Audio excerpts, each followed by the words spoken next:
Good morning, Year 5s. This is Mr. Allington here, just going through your English work for this week. We're looking at writing biographies, and so we'll take a look at the success criteria before we start doing our first tasks, which are research and taking a look at what a biography might actually look like. So, to write a biography, we're going to be writing in third person. We're going to be using a range of clause structures, including fronted adverbials, relative clauses, and subordinating clauses.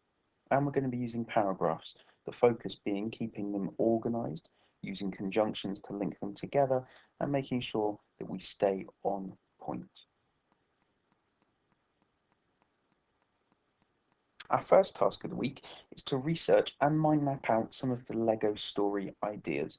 So, if you haven't already, go and check out the video that's on the Year 5 webpage under the writing section for the week of the 18th of May.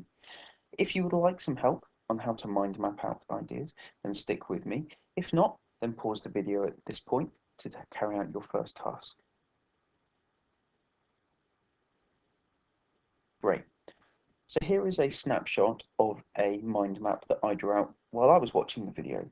Now, it looks quite confusing when you're looking at someone else's ideas. It's quite busy.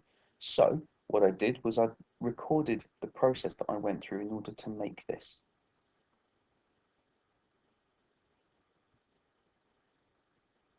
So I just put the video on in the background and wrote down ideas as they appeared on the screen. So I started off with when Ole Kirk Chrstiansen was born. Useful information like the year, the country, and the things that he was doing. He was a carpenter at the start of his life and wasn't very successful, and he had to close the workshop. I put information about his family and the things that started to influence the direction that the Lego company went in. His wife died, which made things very difficult. Because he had young children to look after, he started to make toys, as he had the wood from his old carpentry workshop and the skills to do so. They were always good quality and had really interesting designs. He started selling them, and actually his sons helped him out as well. A wholesaler once was impressed with his wooden toys and decided to try and buy a lot of them.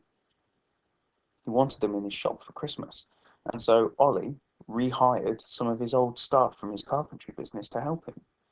But when that wholesaler suddenly went bankrupt and couldn't buy all of the toys, Ollie decided he'd still give the toys away to the children, or rather try to sell them. But it was difficult without a short, catchy name.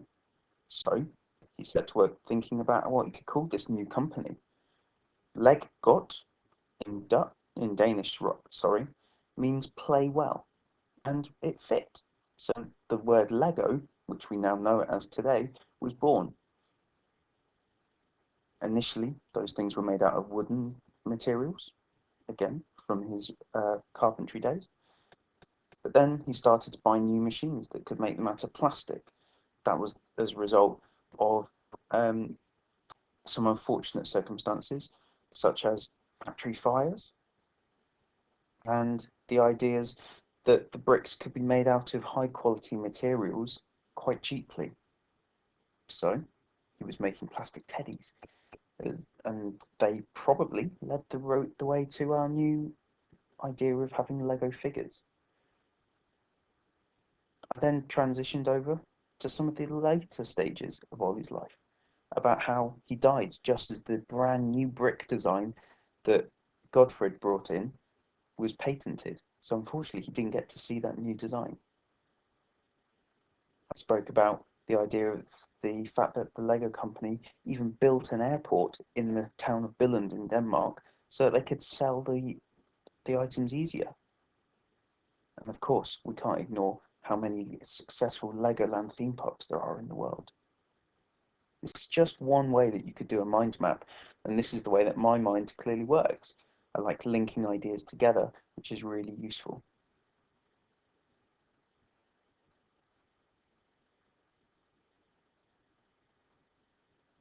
Okay then, so let's look at some of the writing outcomes. To create a biography about the creator of Lego, we need to know what a biography is. Well, biography is an account of someone else's life, but it's always written by someone else. If it's written by you, about yourself, it's an autobiography. Think auto, doing it by yourself. So a biography is written by someone about somebody different. It's written in the third person, using things like he, she, they, or the person's name. This one might be confusing. It uses something called the passive voice for its verbs. Things like was invented, was born, was driven. Notice lots of those have the same word at the start, was. So, on the screen here, I have got my Waggle. This is one that I wrote when I was reading through the video and did some of my own research. I've given you a couple of ideas about the features of this biography, with third person, relative clauses, fronted adverbials, and passive voice. I've given you a couple of starters here. If you would like to, have a look at what I've got, pause the video, and see if you got all the ones that I will show you on the next slide.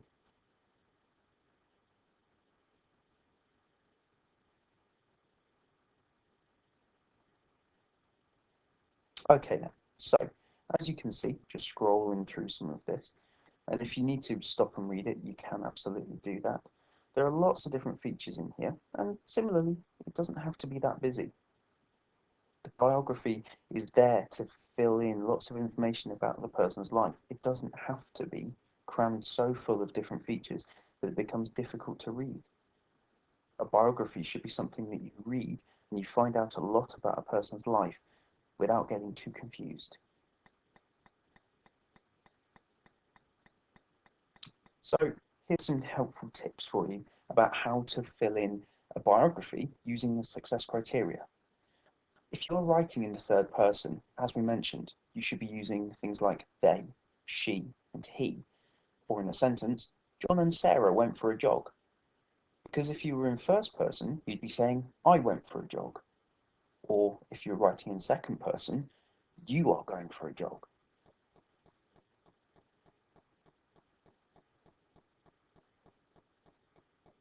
I've got a helpful tip for you for helping you use the passive voice.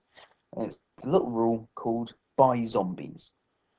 So, if you can read a sentence where the verb, you can add the words by zombies at the end of it and it makes sense, then it's passive.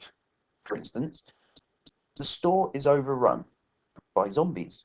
Does it make sense? Yeah. Then overrun is a passive verb. He runs by zombies. It doesn't make sense. It's still active. So of these three sentence starters here, Lego is making, Lego was made, Lego will make, which of those is the passive voice? Lego is making by zombies. Doesn't sound right. Lego was made by zombies. That does work. So was made, and it's got that starting word again, was. It doesn't work every time, but it's a good way to get you on the way. Let's take a look at adverbials. We're going to use the acronym TRAMP, time, reason, manner, and place, to help you choose an adverbial phrase that fits and helps you phrase your sentence the way you want it to. Time is exactly as it says. It's a set of words, perhaps, that help tell you when something happened. Reason, what's the reason that it happened? Manner is the way in which it happened. Place is where. Of course, with adverbials, you can put them in different places within your sentence. You can have a fronted adverbial. Here I've just used happily. You can use them at the end of your sentence. You might even be able to put it in the middle of a sentence. These can be known as relative clauses. They can also be known as noun, which, where, who sentences if you use them in that way.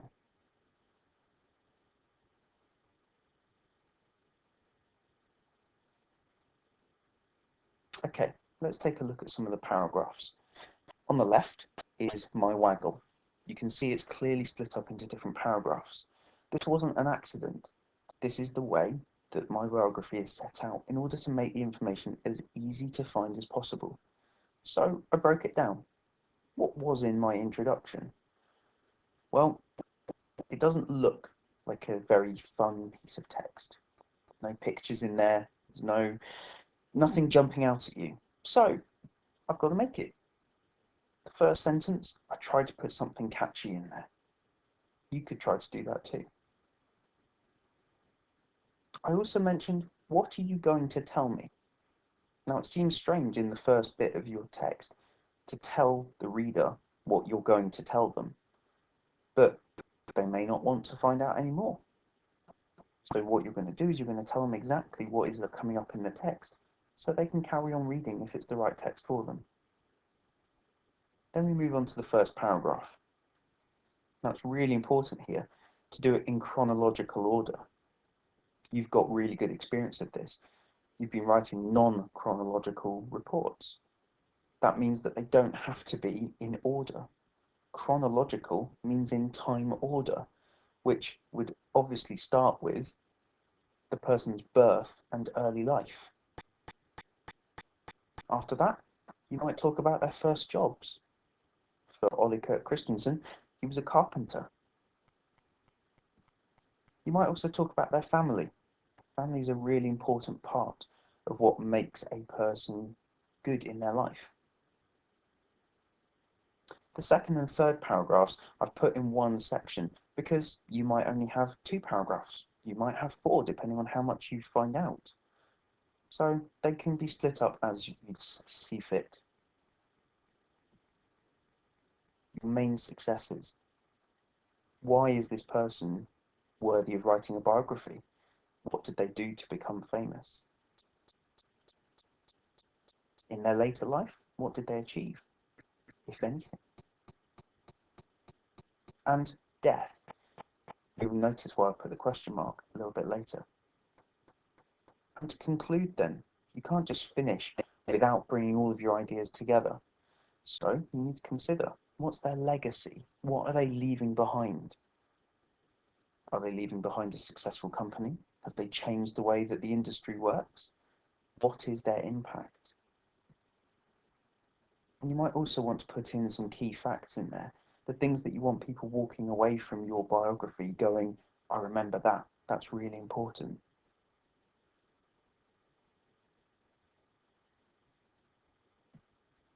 So why the question mark around death?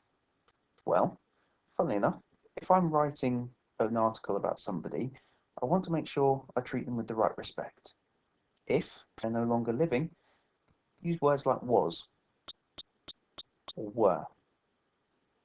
If that person is still alive, then it's is. For instance, in this biography, when talking about Ollie, we use was and were because he has passed away. If we're talking about Lego, Lego is still very much a company that is still trading and doing more and more things every single year. So Lego is an existing company and is growing every day. Ollie is not doing that.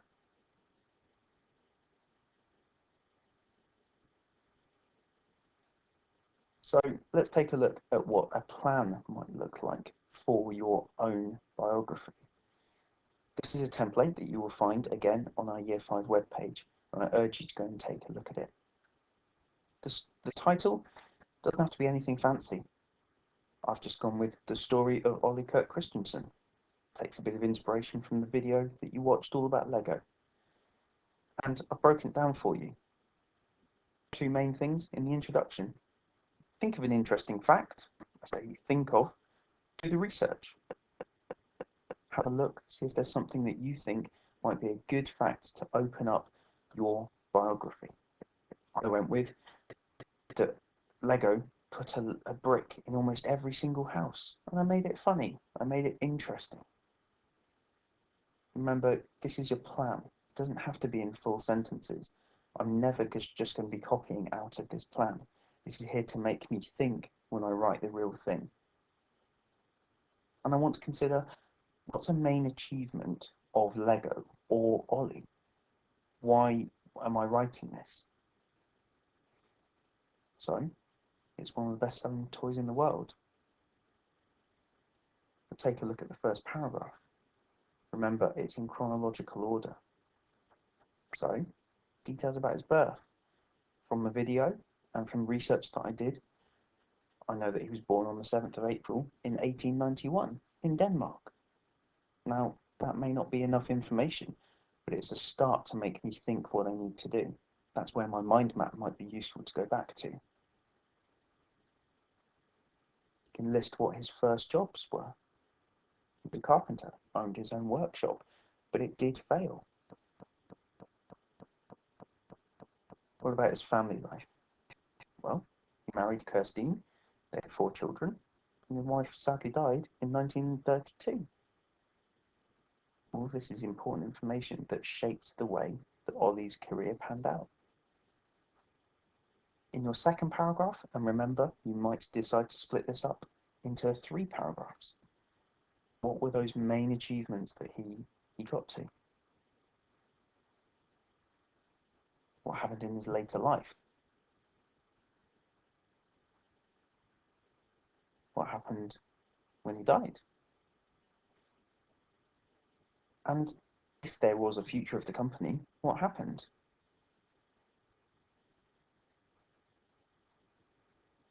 And then to conclude, what are those key facts that you want people to remember? And what was its legacy?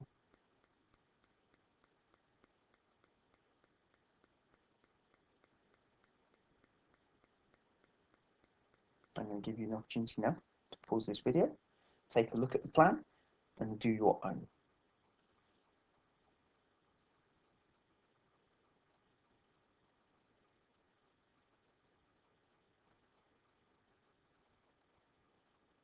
Okay then, so now you're going to be getting on to writing your own biography. So I'll remind you of the outcomes again. We are creating a biography about the creator of Lego. It is an account of someone else's life, written by someone else. We write in the third person, and we use passive voice verbs. Remember that fire zombie rule.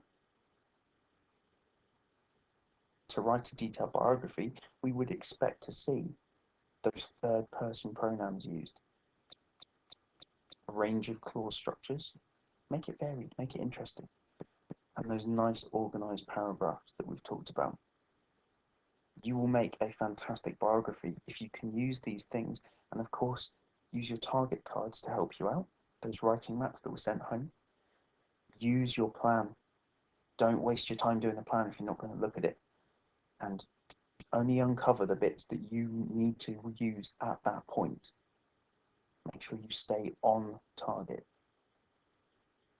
The website resources, they're really, really useful. You can use my Waggle, you can use the planning structure, you can watch the video as many times as you need to. And the last one, which is really important, is take your time. Don't rush through this. Spend the time making sure your research is right and it's going to make sense. Again, pause this video on this slide if you need to, so you've got all of this ready, and have fun writing it.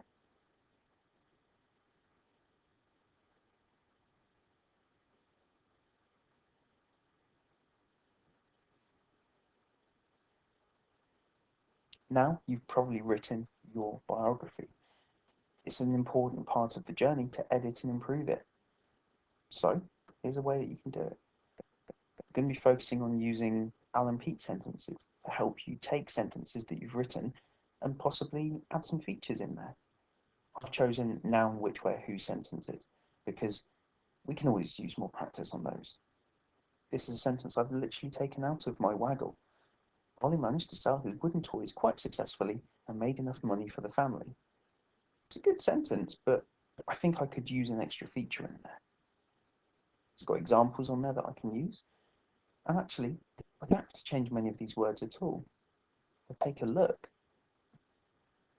Ollie managed to sell his wooden toys quite successfully and made enough money for the family.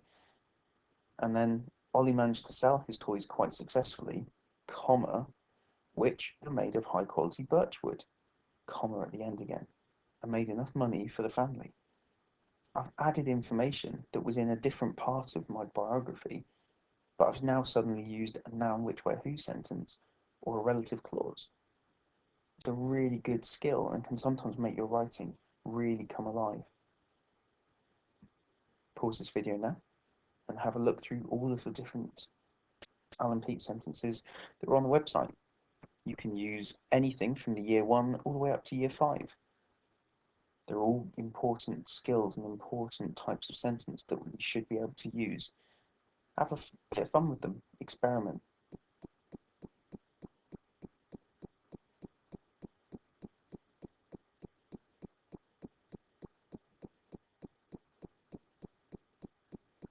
And the last tip from me then is it's really important to proofread your work, especially when it comes to publishing it. You are very likely to miss out the odd word, or forget to use a sentence, or even miss an entire paragraph. Proofread it. It's really, really good practice. Just read through what you've written. Read it in a different voice. Does it still make sense if I read it as somebody else? Hope you've had lots of fun writing this, and I can't wait to see some of them on the website.